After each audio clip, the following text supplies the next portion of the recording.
51% తెలుగు రాష్ట్రాల నుంచి ఏడాది అమెరికా వెళ్లిన వాళ్లలో భారతీయులదే ప్రథమ స్థానం. రోజు 2,500 వీసాలు ప్రాసెస్ చేసేలా చర్యలు తీసుకునే మేరకు సిబ్బంది 3 రెట్లు పెంచుతున్నాం. 8,000 మంది వరకు అమెరికన్ విద్యార్థులు భారత్లో ఉన్నారు. 2 దేశాల సంబంధాలు బలోపేతం చేయడమే లక్ష్యం.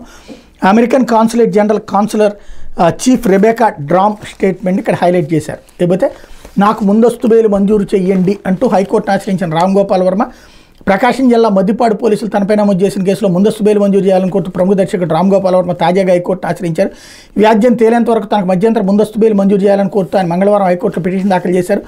రామ్ గోపాల్ వర్మ ఏడాది మార్చి నెలలో వ్యూహం సినిమా విడుదల సందర్భంగా పోస్టర్లను ఎక్స్లో పోస్ట్ చేశారు. ప్రస్తుత ముఖ్యమంత్రి చంద్రబాబు, ముఖ్యమంత్రి పవన్ కళ్యాణ్, మంత్రి లోకేష్ అవమానపరిచేలా ఉన్నాయని ప్రకాశం జిల్లా మద్దిపాడు మండలం గార్లపాడుకు చెందిన ముత్తనవల్లి రామలింగయ్య పోలీసులకు ఫిర్యాదు చేశారు. దాని ఆధారంగా మద్దిపాడు పోలీసులు రామ్ గోపాల్ వర్మ మీద కేసు నమోదు చేశారు. నేపథ్యంలో వర్మ హైకోర్టును ఆశ్రయించారు.